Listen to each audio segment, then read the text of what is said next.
The fog came off the marsh before dawn and did not lift, so that Wildemere Hall seemed to float on nothing at all. A gray house moored above drowned country, its windows blind with mist. Nell had been 6 weeks in its service and had already learned its first law. The house did not forgive noise, and it did not forgive grief, and it had long since forgotten how to tell the two apart. She was on the great stair with an armful of cold hearth ash when the Duke came down. He came, as he always came, without sound and without warning, a tall, severe shape in unrelieved black, and the whole corridor seemed to draw its breath and hold it. Nell stepped back against the wainscot to let him pass, her eyes down, the pail balanced against her hip. That was the rule, and she knew the rules the way a swimmer knows the cold, all at once and in the body. She would have let him pass. She had let him pass 100 times, a pair of dark boots and a curt silence. A man who never once looked at the staff as though they were made of anything but furniture. But on the third stair from the bottom, the runner had rucked where a footman had caught it that morning and not set it right. A small fold of carpet raised like a wave, and the Duke's eye was on the letter in his hand and not on his feet, and Nell saw the whole of it happen before it happened, the boot, the fold, the long fall-down cold stone. "Mind the stair," she said, "Corin." The name was out of her before she could stop it.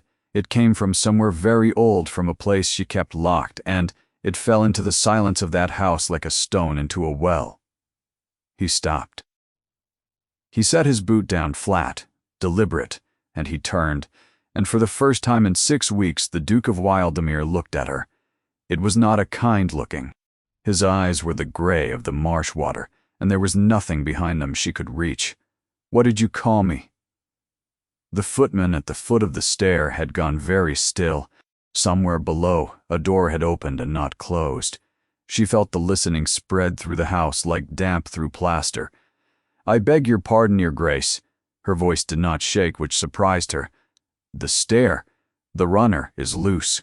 I did not wish you to fall." He looked down at the rucked carpet as though it were a thing she had set there herself, then back at her, at the ash on her hands, the plain wool of her gown, the cap, the whole small forgettable sum of her. "Prally, you will address me as Your Grace." He said it quietly, and that was the cruelty of it. A shout she could have borne. "You are not paid to know my name. You are not paid to speak it. If you forget that again, you will be paid nothing at all. Do you understand me?" "Yes, Your Grace." "Say it, a breath. Your Grace again, Your Grace." He held her there a moment longer, the way one holds a door until a draft has been mastered, and then he stepped over the loose runner, without troubling to have it fixed, and was gone into the mist of the hall, and the house let out its breath, and the footman fixed the carpet with hands that would not quite steady, and would not meet her eye. Nell stood with her pail of dead ash and let the shame close over her cold and complete. Not for the reprimand.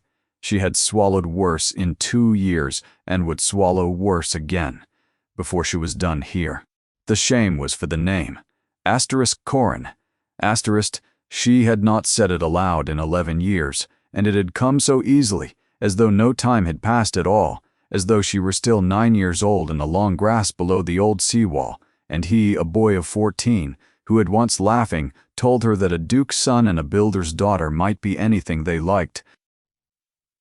So long as the summer held, the summer had not held. She went down the stair with her ash. She would not weep in this house. She had decided that on the first night, and had not broken it. She had not come to Wildemere to be seen, or spoken to, or saved.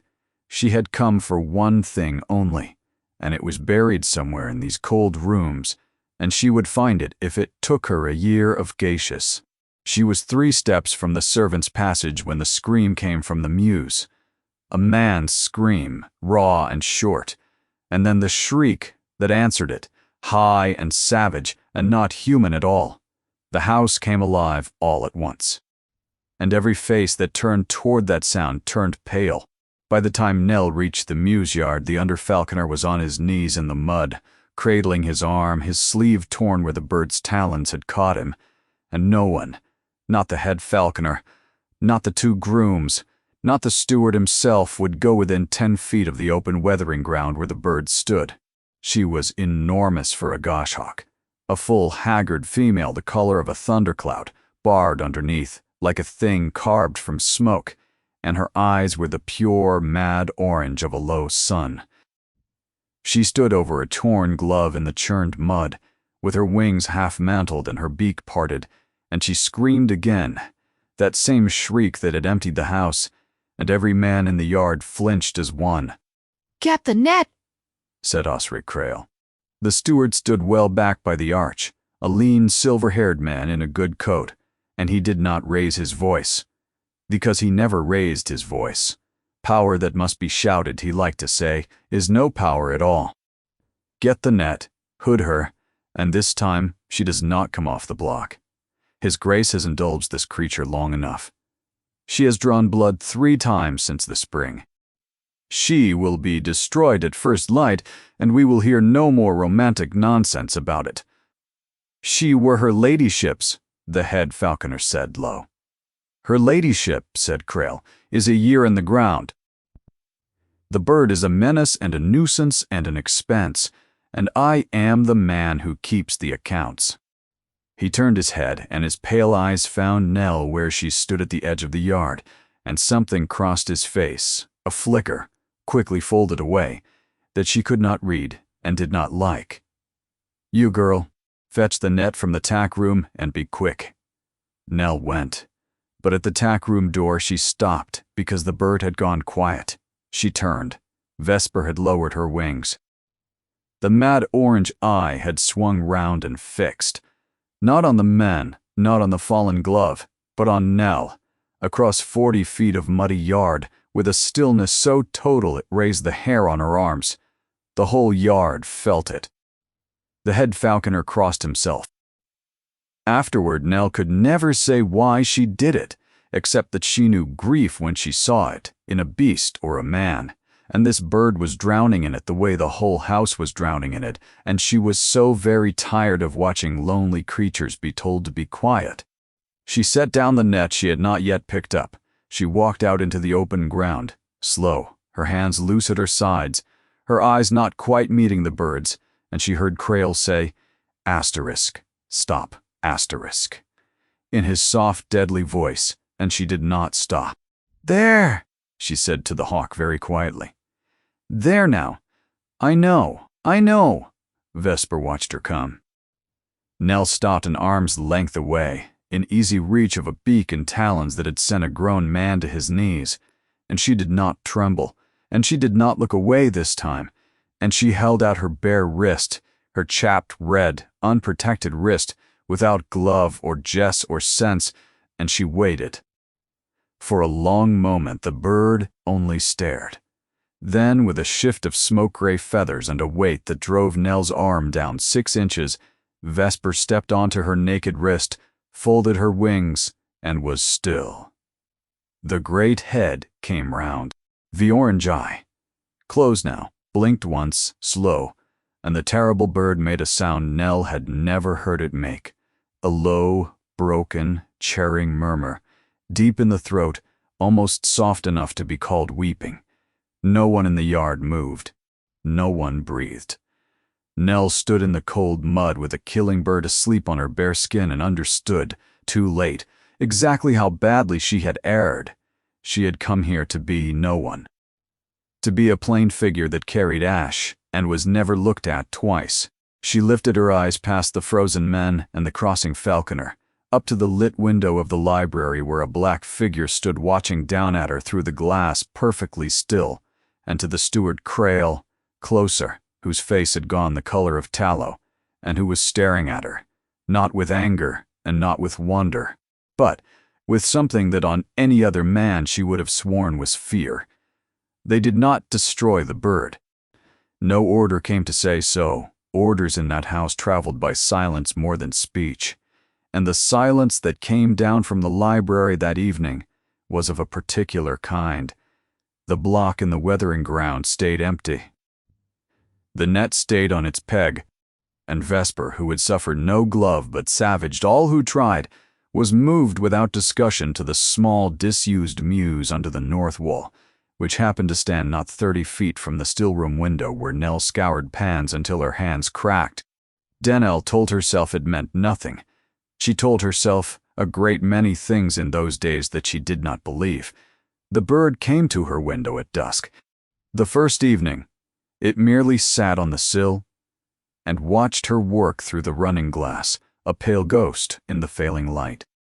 The second evening, Nell eased the casement and set out a strip of raw liver on the stone, and did not look, and heard the small tearing sounds of the bird feeding close enough to touch. By the end of the week, Vesper would come to the sill and wait, mantling and murmuring that low, broken sound, until Nell put out her wrist across the cold stone and let the great weight settle there, and for a quarter of an hour in the blue dusk they kept each other company, the disgraced girl and the grieving bird. Two things the house had decided to be frightened of. She should not have loved it. She knew the arithmetic of her position to the farthing. But there was a kind of peace in that quarter hour she had not felt in 2 years, since the last time she had sat with her father while he could still speak, and she was not strong enough to give it up, though she should have been. It was on the 9th evening that the still-room door opened without a knock, and Osric Krail stood in it and saw everything. Nell froze with the bird on her wrist and the casement open to the night. The steward said nothing at first. He came in, unhurried, and set his candle down, and looked at the goshawk, and the goshawk looked back at him and did not stir, only tightened her grip on Nell's wrist until it ached. The silence went on, long enough to be its own punishment. "There is a thing I have been trying to place," Krail said at last, conversational, almost gentle. "6 weeks now, a face I have seen before and cannot fix. It vexes me. I have an excellent memory for faces. It is the whole of a steward's craft, to know who is owed what and who owes." He tilted his head. In the candlelight his eyes were flat and pale as a fish's. "Where did you say you were from, girl?" "Netherfen, sir." The lie came smooth. She had worn it 6 weeks. "By way of Rackham. I was a scullery girl at the Feathers there before it closed." "Netherfen," he repeated, tasting it. And she knew he did not believe her, and she knew that he knew she knew, and the knowledge hung between them like the cold coming off the marsh. "His Grace has taken an interest in this bird," Krail went on softly. "That is the only reason it lives, and it is the only reason you are not already on the Rackham Road with your box on your shoulder. Do not mistake his interest in a dead woman's hawk for interest in the girl the hawk has taken a fancy to. That would be a very great error. Girls who make it do not stay long at Wildemere, and they do not leave well." He picked up his candle. At the door he paused and did not turn. "I will remember where I have seen your face. I always do. And on the day I do, we shall have a very different conversation, you and I." He went out. The door clicked. Vesper, on her wrist, let out a long, low hiss at the empty dark where he had stood.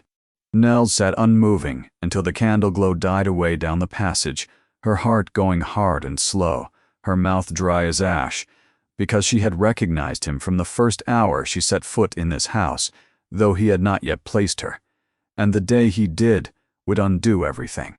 Osric Krail had stood at her father's trial.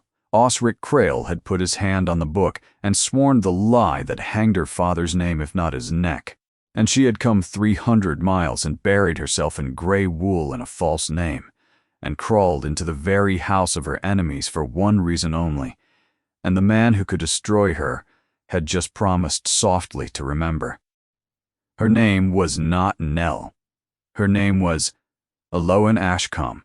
And 11 years ago her father had built a sea wall that killed 140 people. That was the story, at least, as it was written in the county records and printed in the broadsheets and sworn to under oath, that Thaddeus Ashcombe, engineer, had raised the great embankment that turned the tidal flats below Wildemere into farmland, that he had cut the cost and falsified the surveys and used a green unseasoned timber for the sluice gates, and that, on the night of the equinox storm, the wall had failed, and the sea had come in over the sleeping village of Saltmore and taken it whole. Men, women, the church, the children in their beds, 140 souls. They had found some of them 3 miles inland when the water drew back. Eloan had been 9. She remembered the bell going in the dark, and her mother's hands, and being carried up the hill and looking back to see the valley gone silver and moving where a valley had no business moving at all. She remembered, too, the year that followed the trial. Her father, who had wept for the drowned as though each one were his own, standing gray and shrunken in the dock while men she had never seen swore that he had known, that he had cut corners, that he had taken money to look away. She remembered one witness above all, a clerk of the estates, a soft-spoken, silver young man who had produced the amended accounts in his own neat hand and sworn they were her father's, and whose evidence had been the nail through everything. Her father had not hanged. He had been ruined instead, which took longer.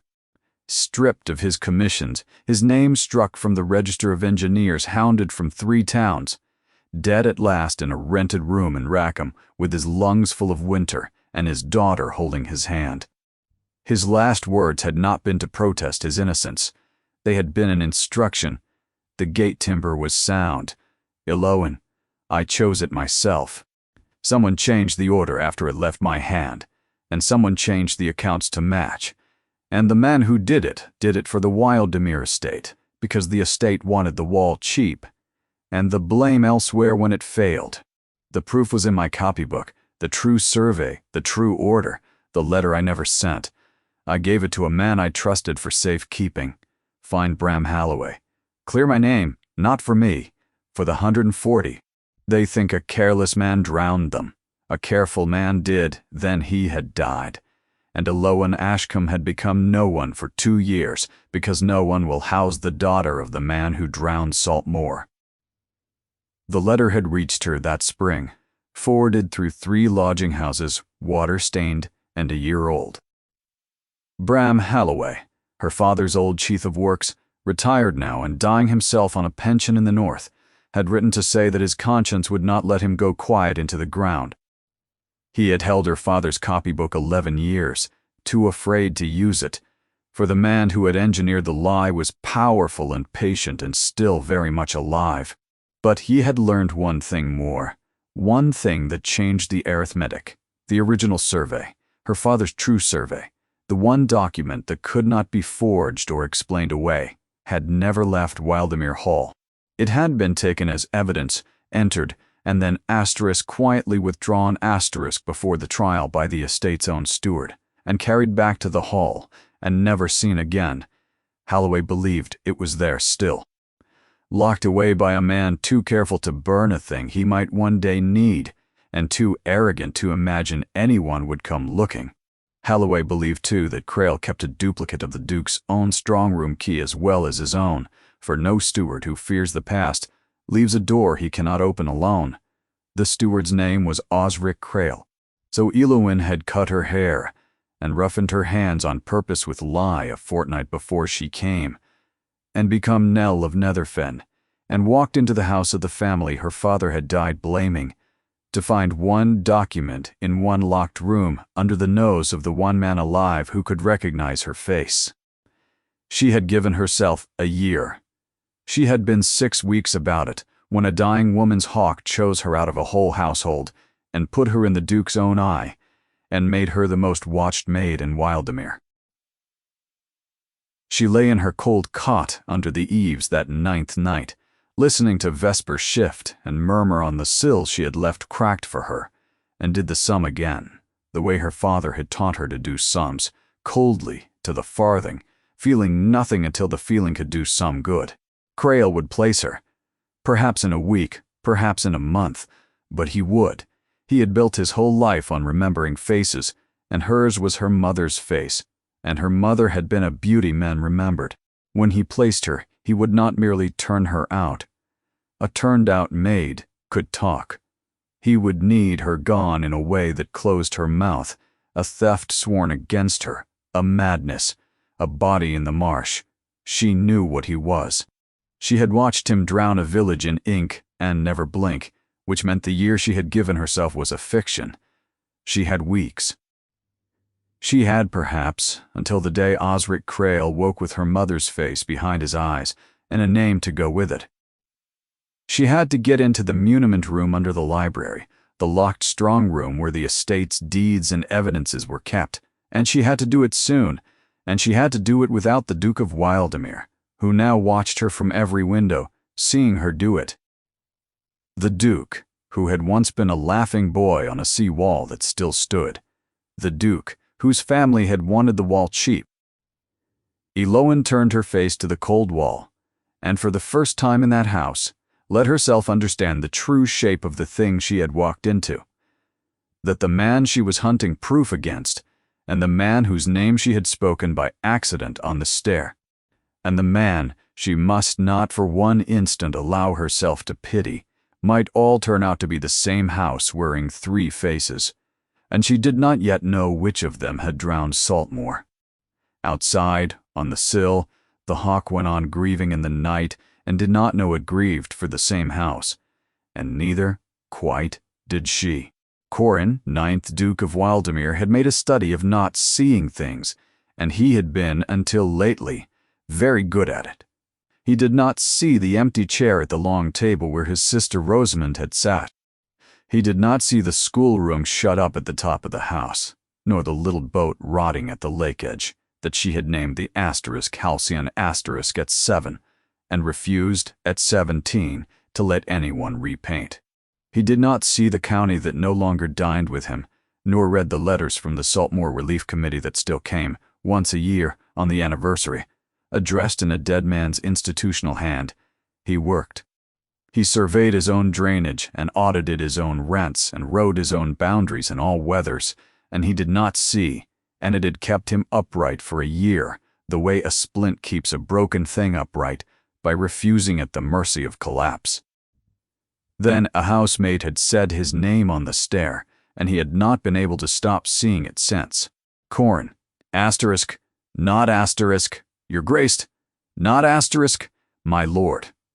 Not the careful, terrified courtesy of servants. His Isterus name, said quick and low and frightened, for him, to keep him from a fall. No one living called him Corin. His mother called him Wildemere coolly, as she had called his father. Rosamond had called him Cor, but Rosamond was in the ground.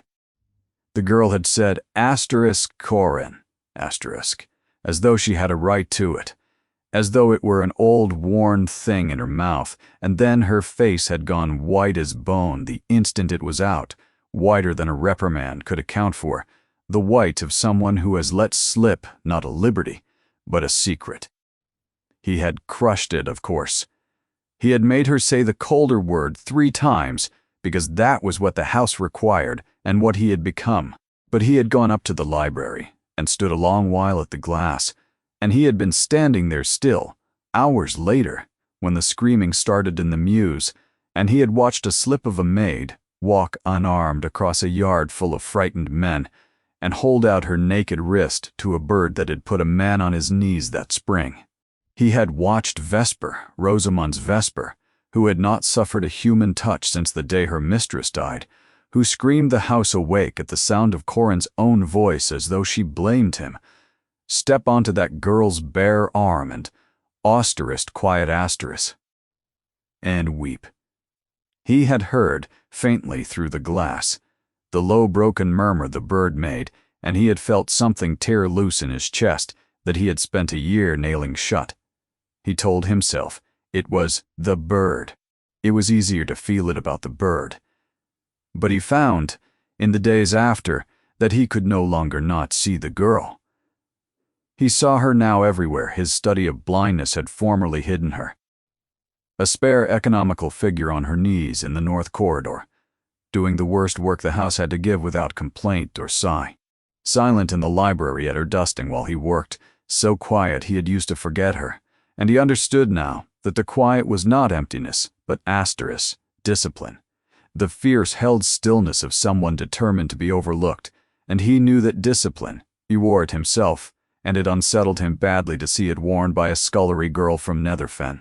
He began, without admitting it, to arrange to see her, to take his afternoon accounts to the library at the hour she dusted it, to walk the north corridor he had no business in. And the more he watched, the less she made sense, and Corin of Wildemere had never in his life been able to leave a thing alone that did not make sense. She read the spines as she dusted them. Not the way a maid reads sounding out a word. The way a scholar reads, her eye running the Latin titles quick and easy, her lips not moving. Once he saw her stop at the great atlas open on its stand, open as it happened to the drowned coast, to salt moor and the marsh and the line where the seawall was still marked, and stand over it so long, so still, with such a look on her plain white face that he had drawn back into the gallery shadow rather than break it. It was not idle curiosity, it was the face of someone reading her own grave. And Crail watched her too. That was the other thing Corin had begun to see. His steward, his father's steward, the efficient engine that had run Wildemere for 20 years, whose accounts were perfect, and whose loyalty had never once been in question, had taken to watching the girl with a fixed, pale attention that had nothing of a steward's ordinary vigilance in it. Corin knew the difference between a man guarding his master's house and a man hunting something for himself. He had not known he knew it until he saw Crail's face in the mews that day, going the color of tallow at the sight of a maid and a bird. "Where did you say you were from?" "Girl." He had overheard that passing the still-room, had stopped, unseen, in the passage, at the softness in Crail's voice, a softness he did not like. He should have summoned the steward and had it out. That was the direct way, the ducal way, and a year ago, he would have taken it without a thought. But some newer, more careful instinct, the same instinct that had drawn him back into the shadow at the Atlas, rather than intrude on her grief, told him to wait to watch. That there was a shape here he could not yet see whole, and that if he moved too soon he would frighten it back into the fog and never learn what it was. So the Duke of Wildemere, who had spent a year perfecting the art of seeing nothing, sat late in his library among his ledgers, and did a thing he had not done since his sister died. He paid attention, and he resolved, quietly, coldly, in the way he resolved to drain a field or foreclose a lease, that he would find out precisely who the girl was, before his steward did. He did not yet know that it was already a race. He only knew, turning down the lamp at last, that the house felt less like a tomb than it had that morning, and that he distrusted the feeling more than he had distrusted anything in a year. The Dowager came to Wildemere the way weather comes, without invitation and against all forecast, her traveling carriage rolling up out of the marsh fog one gray noon with no word sent ahead. Lady Isora, Dowager Duchess of Wildemere, was 70 and upright as a hawk's own perch, dressed in the deep, unrelieved black she had not left off since her daughter drowned, with a face of fine cold bones and eyes, her son's eyes, marsh gray, that had lost none of their reach with age. She had buried a husband and a daughter, and a good deal else besides. And grief had not softened her. It had sharpened her, the way a whetstone sharpens, by taking away, Dumbersat. Servants who had served her 30 years still lowered their voices a room away from her. Osric Crail, who feared no living man, was observed to check his cuffs before he went into her. She had come, she said, for the anniversary. It was a week off. The equinox, the storm, Saltmoor, Rosamond, the two griefs of that house fell in the same black week, and always had, and it was one of the small cruelties of Wildemere that its dead sister and its drowned village shared a candle. But Isora had not come for the anniversary.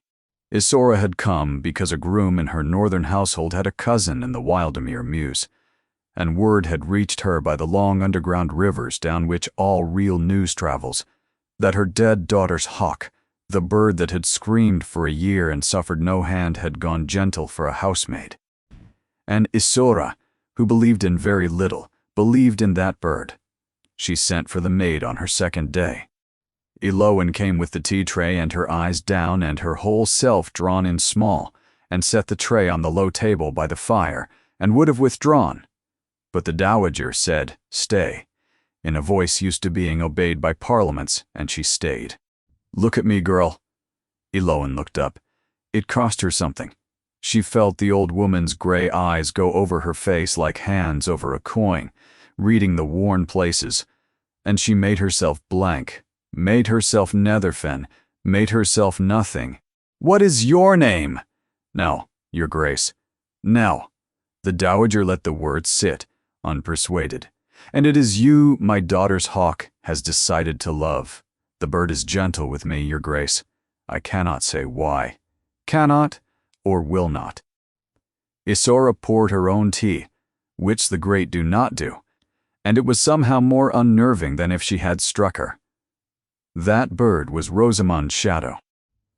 "It has not let a soul touch it since we put my daughter in the ground. It takes the meat my son's falconers throw, and it would take their eyes if they let it, and it screams. Nell, it screams when it hears Corinne's step, as though my son had drowned her himself." A pause, precise as a scalpel. And then a scullery maid from Netherfen holds out her bare arm, and the creature weeps and sleeps. Rosamond used to say a good hawk is a truer judge of a soul than any priest. She said, it knows the difference between the frightened and the false, and forgives the one and never the other. The gray eyes did not blink. "The bird does not think you false, child. I find I am inclined to trust the bird. It leaves me wondering only what it is you are so frightened of." Eloin's mouth had gone dry. "I am frightened of losing a good place, your grace," she said, as any girl would be. The dowager set down her cup.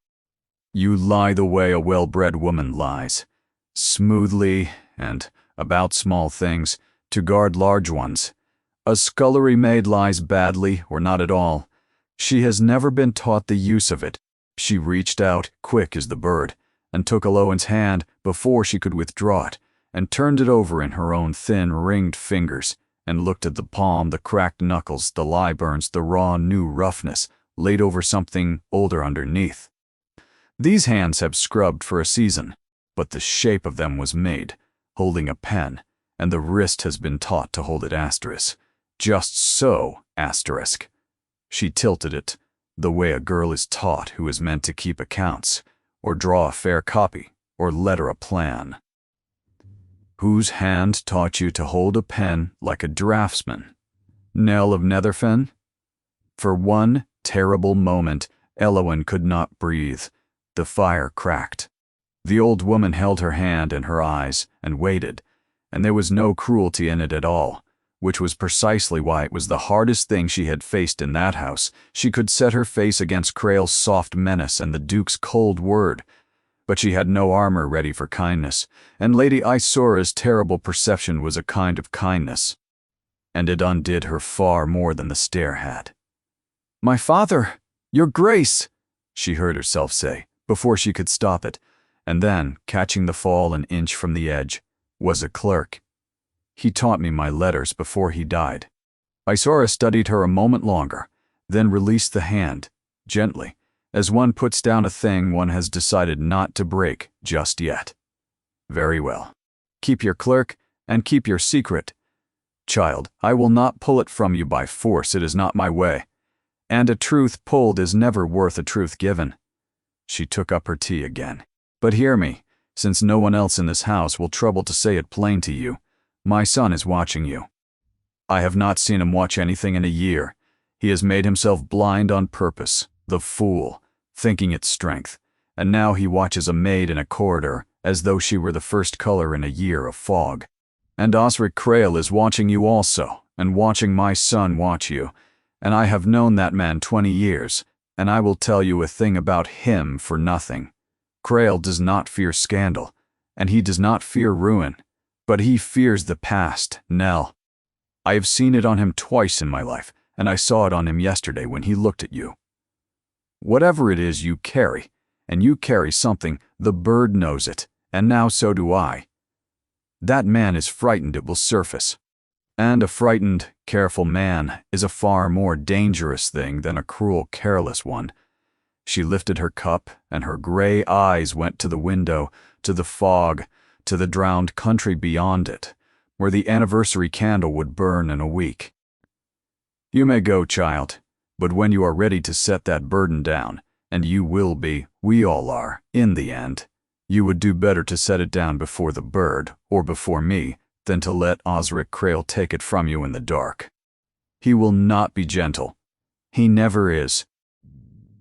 Aloan curtsied and took up her empty tray and walked from the room at her measured servant's pace, with her heart going like the marsh bell in the dark, because she had come to Wildemere certain she was the only one in it who knew the truth of what she was. And in the space of 1 week the bird had marked her. And now the oldest and sharpest pair of eyes in the house had looked straight through her gray wool to the draftsman's daughter underneath, and had, out of nothing but her own strange mercy, chosen not to say so. For now, the equinox came in on a black tide of wind, and Wildemere gave itself over to its two dead. Eloan had learned the shape of the day by watching. Every year, she'd been told on the anniversary of the storm, the whole household walked down at dusk to the old seawall above drowned Saltmoor, where the family kept a memorial, a single candle set in the ruined lychgate of the church that had gone under, burning through the night for 140 souls, and since last year for 1 soul more. The Duke walked at the head, the Dowager beside him, Krail behind, with the accounts of the relief fund he administered, and never let out of his hands. Every servant that could be spared walked after, so that the house for 1 hour stood all but empty. 1 hour! She had needed 1 hour for 6 weeks. She had used the 6 weeks well. She knew now that the muniment room, the barrel-vaulted strong room beneath the library where the estate kept its deeds and evidences behind a door of oak and iron, was opened by 2 keys, one for the upper lock and one for the lower, and that the Duke carried one on his own watch chain and Krail the other, and that Krail, who trusted no lock he did not personally command, kept a duplicate of the Duke's key alongside his own in a japanned cashbox in the steward's room, and that the cashbox key hung on a ring at his belt, except at 1 hour of 1 day in the year, when he changed from his day coat into his black to walk down to the wall, and left the belt on its hook while he did. She had watched him make that change a dozen times in her mind. Tonight she would do the rest in the flesh. She pleaded the cramps to the under-housekeeper and was left behind with the 2 oldest scullions and a footman with a bad leg, and when the long, dark file of the household had gone down the causeway with its lantern swinging, she went up through the sleeping house with no light at all because she had learned it blind.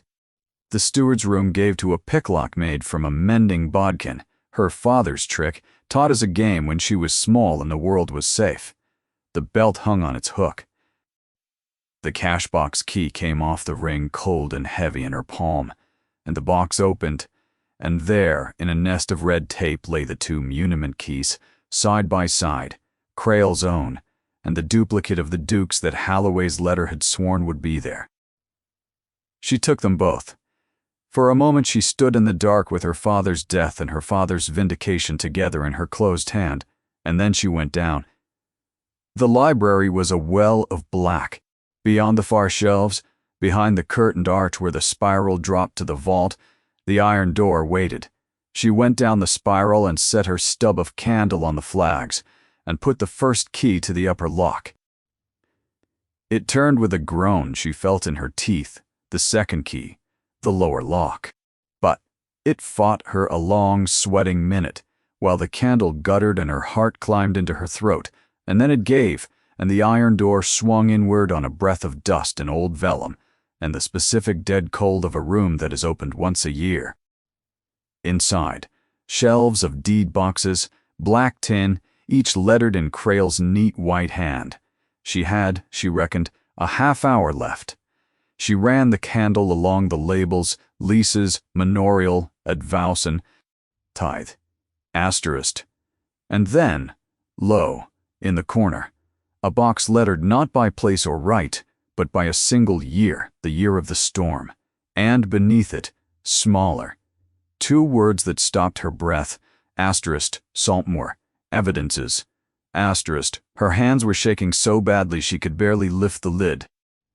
Inside lay a bound sheaf of surveys, and she knew her father's hand the instant the candle fell on it. The beautiful, even draftsman's lettering she had been taught to make, the true survey of the sea wall, the sound timber specified in black and white.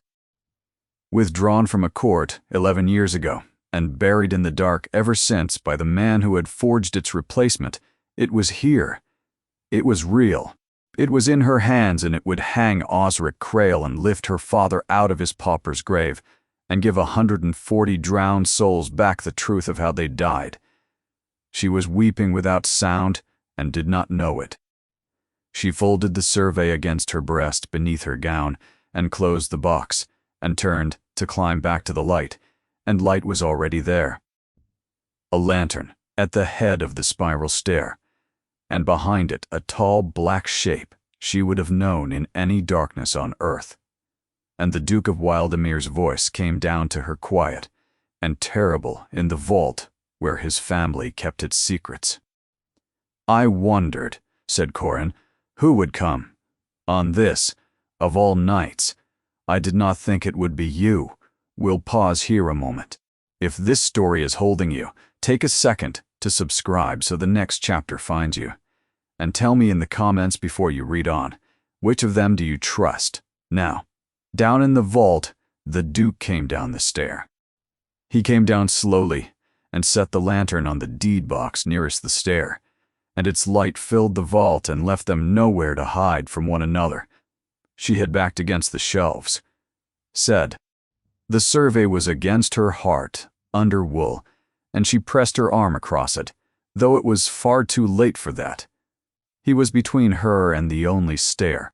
There was no door behind her, no lie left in the world large enough, and the terror that came over her was not the small, clean terror of the muse. It was the old terror, the trial terror, the sea coming in over a sleeping village.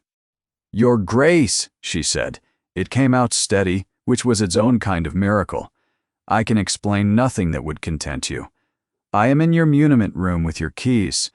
Send for the constable, with asterisk keys." Corin's gray eyes had gone to her, arm crossed over her breast, and she saw him understand that she was holding something, and see her decide, visibly, that she would die before she showed him what. He did not lunge for it. He was very still, the way he had been still on the stair the morning she said his name. "You did not come for silver. You have passed the silver room every day for 6 weeks. You came down to the one room in this house that no thief would know exists. On the one night it stands unwatched, and you have taken not plate, not coin, but paper." His voice did not rise. A scullery maid from Netherfen cannot read the labels on those boxes. They are in Latin and in law hand, yet you went to the right one in the dark. So, a breath. "Let us stop. Who are you?" Silence. The candle stub she'd dropped, guttered out on the flags. Only his lantern now. "I will ask it once more," he said, "and then I will take that paper from you myself, and I find I would rather not. Who are you?" She could have wept and pleaded. It was expected. It was what a maid would do. It might even have worked. But she was so tired, and the survey was against her heart, and her father was 11 years in the wet ground with a lie carved over him, and she was done. She found with being no one in the house that drowned him. She lifted her chin and met the Duke of Wildamir's eyes as an equal for the first time since the stair. "Ask me instead," she said, "why the seawall failed." He went very still. "You keep the survey in that box because someone knew it must be kept, and dared not destroy it. Shall I tell you what is in it, your Grace, since I have read it, and you plainly have not? It specifies hard oak for the sluice gates, seasoned 3 years. From the Rackham yards the timber a careful engineer would choose, and did choose, and it is countersigned true. But the wall that drowned Saltmore was built with green pine bought cheap and late, and the order that changed the timber was forged, and the accounts were forged to match it, and both forgeries are in one hand, a neat clerk's hand, a asterisk steward's hand, And the man who wrote them stood up in a court 11 years ago and swore they were the engineers, and ruined an innocent man, and then walked into this very room and buried the one page that could prove it. You keep a murderer's evidence box in your cellar, Your Grace, lettered in the murderer's own tidy hand. I did not come to rob you. I came to dig up the truth your house has been sitting on for 11 years. The vault rang with it, and then was silent. Corin did not speak for a long moment. When he did, his voice had changed. The cold had gone out of it and left something raw underneath. The engineer of the Saltmore Wall, he said slowly, was a man named Thaddeus Ashcombe. He died disgraced. He had a daughter. What was her name? And here it was, the edge of the whole thing, and she stepped off it. Elowen, she said. Elowen Ashcombe, Your Grace. And then, because it had to be said whole or not at all, I am not Nell of Netherfen. I have never been. I roughened my own hands with lie, and forged a character, and came into your house to find that page, because my father died holding my hand and swearing the timber was sound, and I believed him, and I was right. Her voice broke at last, not with fear. I have it now. I will not give it back. He looked at her for a long time in the lantern light, at the survey pressed against her, at the tears she would not wipe, at the plain white face he had been unable to stop seeing for a fortnight, and something moved across his features that she could not read, that looked, impossibly, like grief laid over, shame laid over, a kind of terrible dawning relief. You do not believe me, she said. I believe you entirely. He said it quietly, and it undid her more than any accusation could have. That is the trouble. Because if that page says what you say it says, then it was not your father who drowned Saltmore, and the wall was raised for this estate, under my father's seal, in the year I was 14 years old. He looked at his own hands as though they belonged to someone else. God help me. It is all true, then, every impossible piece. You will not take it. No. He stepped back from the foot of the stair, left her the way up, the way out, the survey still hers, and that small movement, a duke giving ground to a maid in his own cellar, was the moment the wall between them cracked clean through. You will keep that. You will keep it safe. You will trust me with nothing yet, and you are right not to. But hear me. And here his voice found its old command again, but turned now, aimed outward, at the house above them and the man in it. You are no longer safe in this house, and you have not been for some time, and it is not I you must fear. Go up, speak of this to no one, let me deal with Crail. She went up past him, close in the narrow stair, and for one instant they were a hand's breadth apart in the black, the disgraced girl in the guilty house, and neither moved, and both felt it. What neither of them knew, what waited above in the steward's room, was that Osric Crail had not walked down to the wall at all, that he had turned back on the causeway with a lantern and a cold certainty, because a face he had hunted for a fortnight had come to him at last behind his eyes, a beauty, men remembered, and a name to go with it. That he stood even now over an open cash box with 2 keys gone, and knew exactly who had taken them, and exactly what she had come 300 miles to find. Crail moved first, because Crail always moved first. It was the whole of his craft. By morning the survey was no longer in Elowen's keeping. She had hidden it where she trusted most, knotted in oilcloth and lodged behind a loose stone in the disused North Mews, in Vesper's own domain, where no man in the house would put his hand for fear of the bird. She had thought it perfect. She had not reckoned that Crail, who had watched her for a fortnight and knew the Mews was the one place she went that no one followed, would fear the past enough to face even the hawk to get there. She found the loose stone turned, and the oilcloth gone at first light, and Vesper in a screaming fury on her block with a fresh gash across one wing where a poker had held her off, and Elowen went down on her knees in the Mews with the mad grieving bird. 11 years, 300 miles, her father's dying hand, and the one page was back in the murderer's keeping, and this time he would burn it, and there was nothing at all she could do, except that Crail did not burn it. That was his single, fatal vanity. He had never in his life destroyed a document, because a destroyed document cannot be used, and Osric Crail had not survived 20 years at Wildemere by throwing away weapons. He meant to use it. He meant to use Asterisk, her Asterisk. He came for her at noon, and he did not come alone.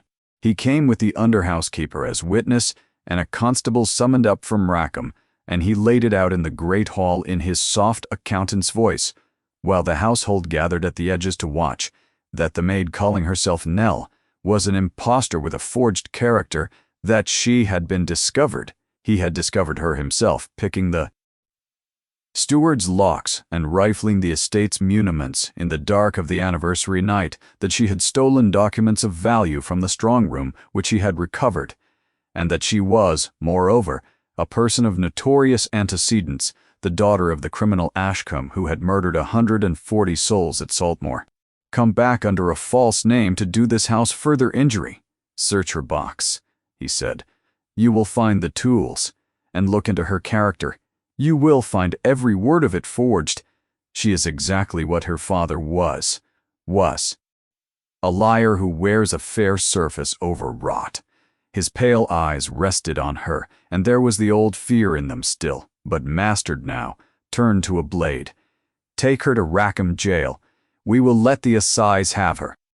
And Eloin, standing very straight in the center of that cold hall with the whole house's eyes upon her, understood that this was the death he had chosen for her. Not a body in the marsh too crude, but the law itself, her father's own murderer using the machinery of justice one more time to bury an Ashcombe. Gale. The assize, transport or the rope, and her mouth stopped, and the survey, his, now, never seen again. She looked for the Duke. He was not there. The wall between them which had cracked in the vault seemed in that moment to have never cracked at all.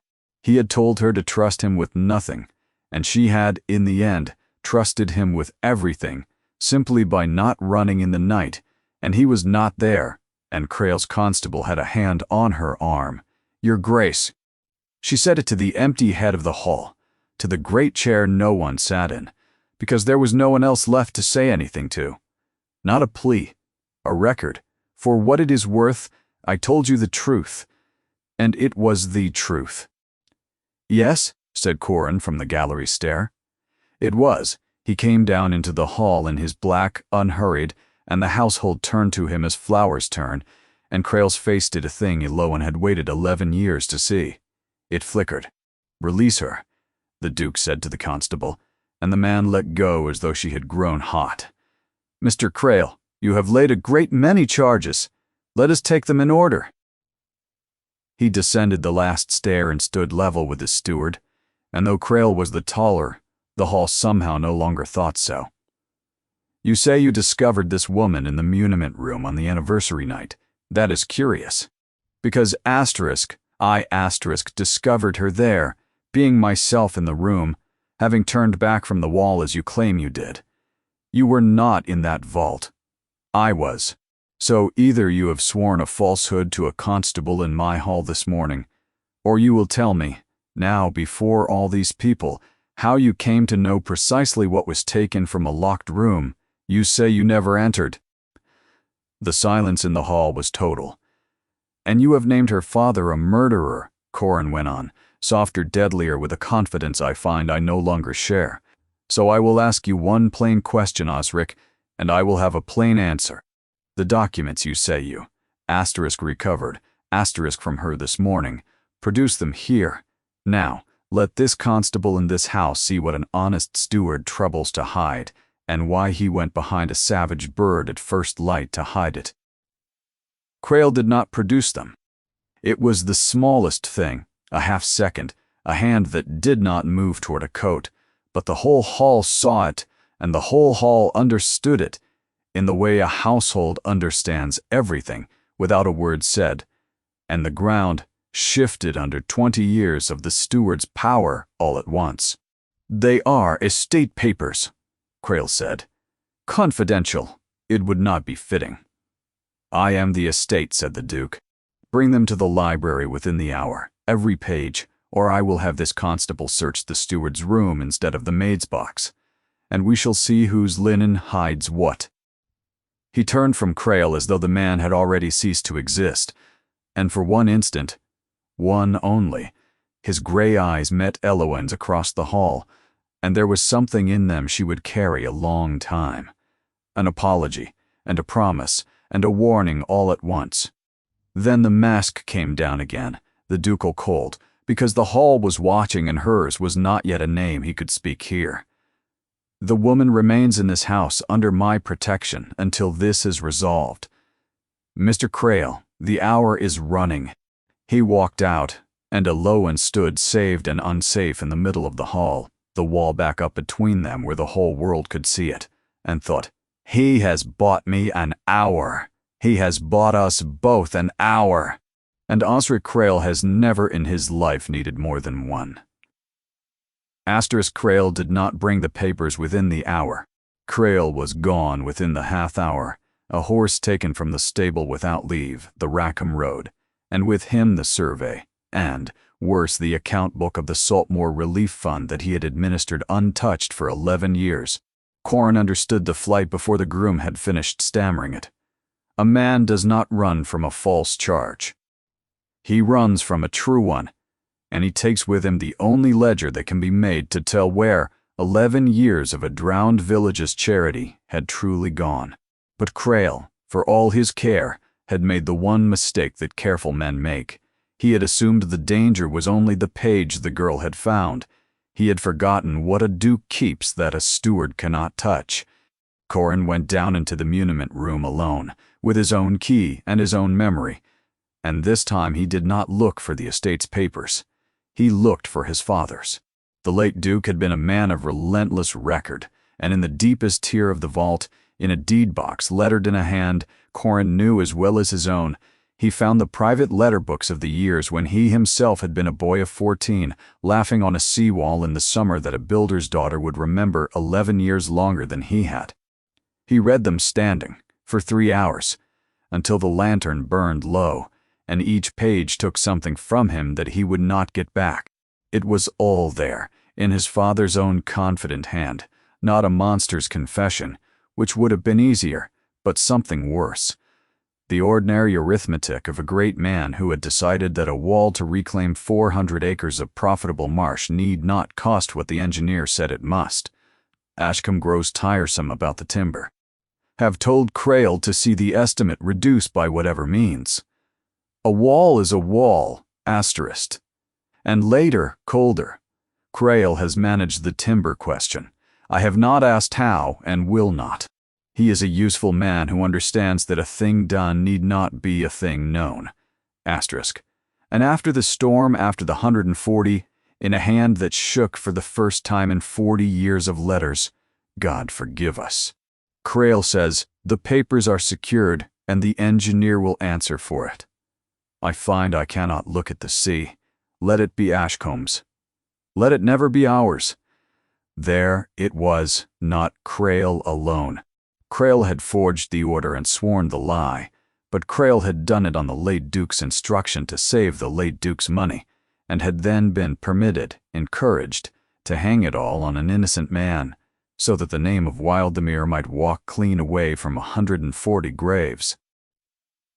His father had bought the wall cheap. His father had bought the silence. And Corin had grown up rich, and grieving in a house built in part on the drowning of Eloin Ashcombe's world, and had spent a year training himself not to see, when the not seeing had been the family trait all along. He came up out of the vault a different man than went down. He might have burned it. It was his own father, his own name, his own house.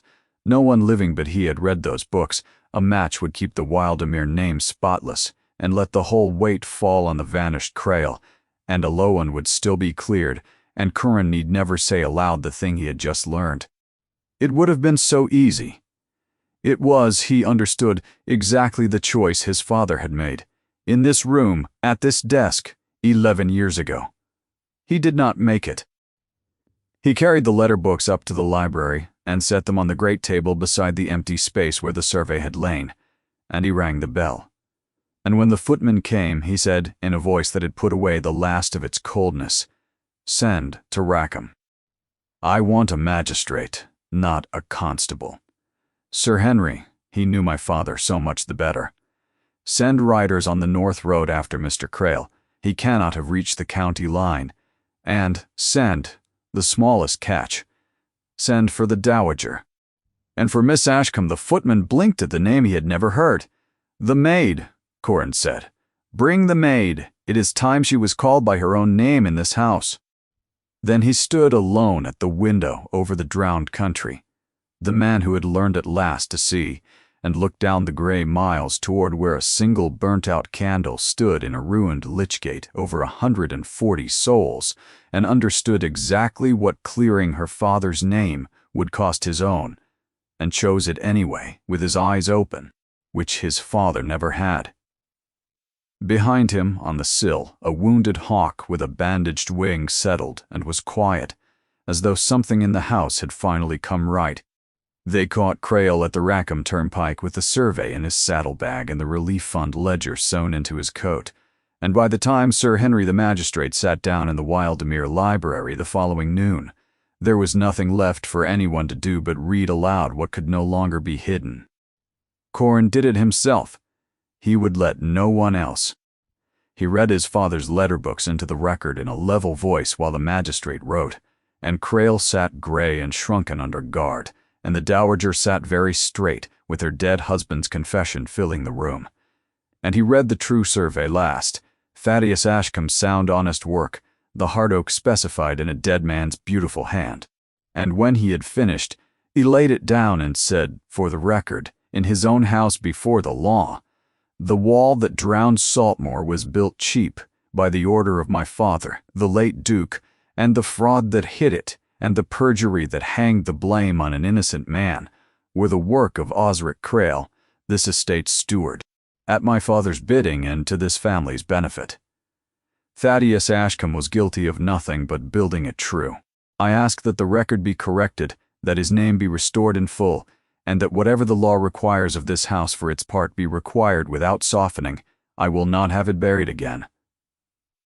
It has been buried 11 years, and it has poisoned everything above it, including me." Elowen stood by the window through all of it, and did not weep. She had thought she would. She had imagined this hour 10,000 times in 10,000 cold beds, the moment her father was lifted out of the lie, and had always imagined it drowning her. Instead, it came over her cool and clear and strange, like the tide going out. Her father was clean. The 140 had their truth. The murderer was in the magistrate's hands, and it was done, the thing she had made herself for.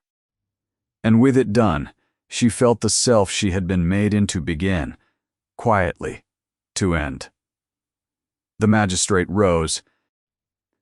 Crail was taken out. He did not look at her. He had never once in the whole reckoning been able to look at her, which was the only justice she found she wanted from him.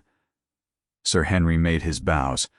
The Dowager came and took both her hands and held them a moment and said low, "Your father would be proud of the daughter, and I am sorry. I am so deeply sorry, child, for the house that owed you this," and went out, old and upright and, for once, unsure. And then the library was empty but for the two of them, and the wounded hawk on the sill, and the papers on the table that had cost him everything and given her everything back, and the long silence of the house they had drowned in from opposite ends.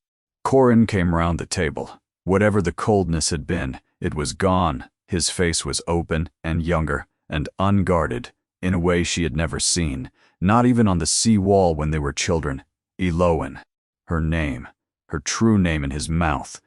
Quiet, as though he had been waiting 11 years to be allowed it. "It is done. You are free of it, and I—" He stopped.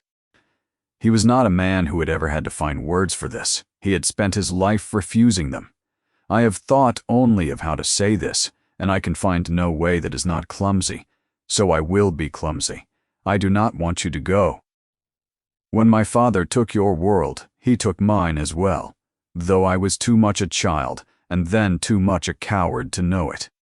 You walked into this house of the dead, and you made me see, and I find I cannot. The thought of you gone from here is not. His hand came up, not quite touching her. Stay, not as a maid, not as anything you must be ashamed of. Stay, because Corinne asks it of you, not the Duke. Corinne, as I asked you once before, on the wall, when we were young enough to think the summer would hold. And there it was, the whole of it, everything the title had walled away, offered back with the wall thrown down, her name in his mouth and his own name in his own, and Eloan looked at him. At the grieving, guilty-seeing man she had loved, God help her, since she was 9 years old, in the long grass, and understood that she could have it, that he meant it, that she had only to say, Corinne, asterisk, and cross the little space between them, and it would be hers. The house, the man, the summer come round again at last. She looked at him a long moment, and then she stepped back. I thank you, said Eloan Ashcombe, in a voice from which she had, with enormous care, removed everything, for the justice you have done my father, your grace.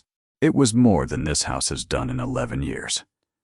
And I will be grateful for it all my life. She watched the word go into him like cold water. Your grace, asterisk. Perfect. Correct. The colder word, said at last exactly as he had once demanded it on the stair, and they both knew, in the instant it landed, that she had not obeyed him. She had, left him. She had taken the honorific he had once used to wall her out, and she had picked it up off the floor, where he had thrown down his own name, and she had set the wall back up herself, from her side, with her own 2 hands, and done it gently, which was worse, and done it correctly, which was final. Eloan, 140 people drowned so this house could save the cost of seasoned oak. Your grace, still level, still terribly kind. Your father bought the timber cheap, and your steward drew the accounts, and my father hanged for it. And I have loved you since before I knew any of that, and I cannot unknow it, and I cannot climb into that great chair beside you with the water still standing over Saltmoor. It is not that I am too low for you. It is that you are the wall, Corinne. His name at the very last, once, like a wound. You are the wall my father built, and the wall that killed him, and the wall I have spent my whole life trying to get past. I will not live inside it. I am glad, I am so glad, that you learned to see. But I have to go and stand where the water was now, as myself, with my own name, in the light, alone. She curtsied, a perfect, deep servant's curtsy, the cruelest thing she had ever done, your grace. And she turned and walked from the library at her measured pace, the way she had walked from every room in that house, and the Duke of Wildemere stood among the papers that had freed her and lost her in the same hour, and knew, as the door closed, that on the one day she had finally called him by his title exactly as he had asked, he had lost her for good. Winter came, and Eloan did not. She took her father's cleared name, and the small pension the law wrung out of the Wildemere estate for the Saltmoor families, and she went, as she had said she would, to stand where the water had been. She took 2 rooms in Rackham above, a chandler's, and with Bram Halloway, who wept when she found him, an old dying man made suddenly light, she began the thing that would take the rest of both their lives, the setting right of the record, family by family, name by name, all 140, so that no child in the drowned parish would grow up believing a careful man had murdered them. It was good work. It was her father's work. It filled the days. It did not fill the nights, but she had long practice at that. She heard of Wildemere the way one hears of weather in another county, that the old steward had been transported, that the Duke had done a thing that scandalized the whole shire and would be spoken of for 50 years, had stood up at the Saltmoor Memorial that black autumn before the assembled families, and read out his own father's guilt with his own mouth, and pledged the reclaimed marsh, 400 acres bought with 140 lives, to the families of the drowned in perpetuity, and set the estate to raising the wall anew. True, this time in hard oak, with Thaddeus Ashcombe's name cut into the sluice gate where the whole coast could read it. That the dowager had wept in public, which no one had seen in 40 years. That the Duke had grown quieter and kinder, and was seen to smile once, faintly, which frightened the servants more than his coldness ever had. She was proud of him. She let herself be proud of him, in the quiet of the night, where it cost nothing. He wrote once, a single letter, in March, and she knew from the direction that he had not sent a servant to copy it. The beautiful, even hand of a man who had, she realized, been taught to draw, as she had, in the same summers by the same sea. It did not ask her to come. It said only that the new wall was 3/4 raised, that her father's name was cut and set, that Vesper's wing had healed crooked, but that she flew, badly and gloriously, every dusk, and would take meat from no one, and screamed the house awake still though less, that he had learned that the not seeing was the family sickness, and that he was trying, clumsily, to be the first Wildemere in 100 years to keep his eyes open, and that he understood why she had gone and thought her right, and would not trouble her, but that the offer he had made her in the library had not been the Duke's, and was not withdrawn, and would not be, ever, whatever she chose, and that he remained, always, hers. And here he had not signed the title. He had signed it, Corin, she did not answer it. She read it perhaps 200 times. It was the following autumn. A year to the week, from the reckoning, the anniversary black tide running up the marsh again, that she went back to Saltmoor, not to Wildemere, to the wall. She had a right to be at the memorial now, more right than any soul alive. It was her father's name on the gate.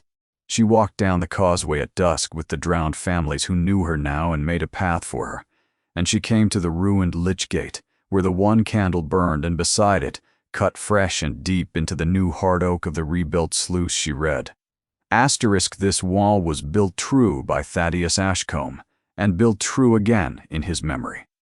And in memory of the 140 of Saltmoor, that the truth of how they died be known while these timbers stand.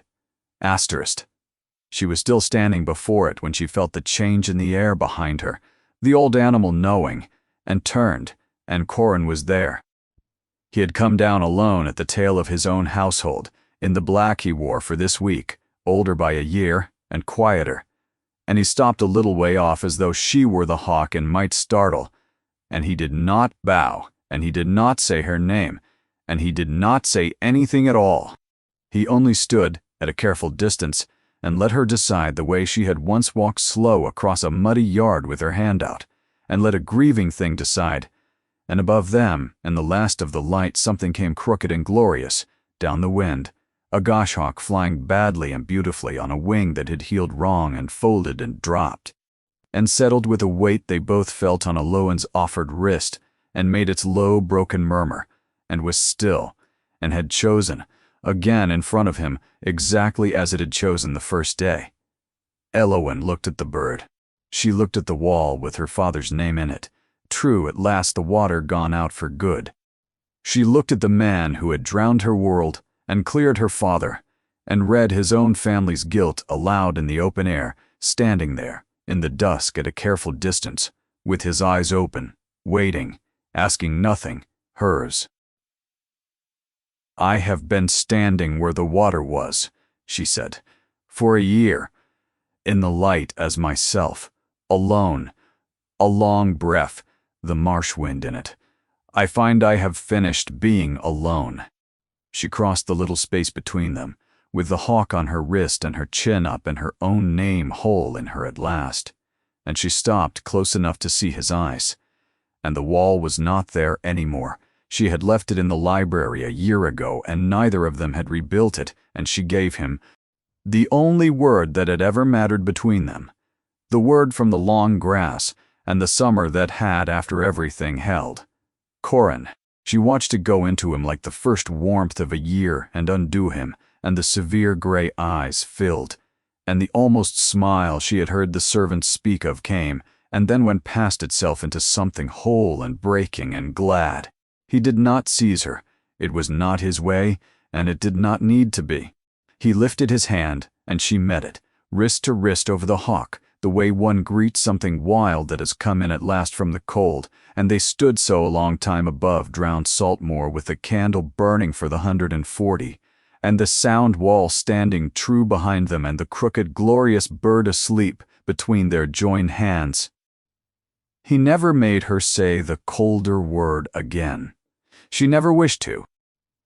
In the years that came, and there were many, and they were good, the servants at Wildemere would remark that the Duchess called his Grace by his Christian name in company, which was not done, which no one had ever dared, and that his Grace, so far from correcting her, seemed each time to hear it as though for the first time, as though a woman saying, asterisk corin asterisk in a quiet room, were the whole of what a hard life had been for, as though the word itself were the thing the drowned house had been waiting 100 years to be given back.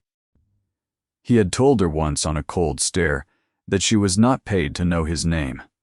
In the end, it was the only wage she ever wanted, and the only one he ever truly had to give.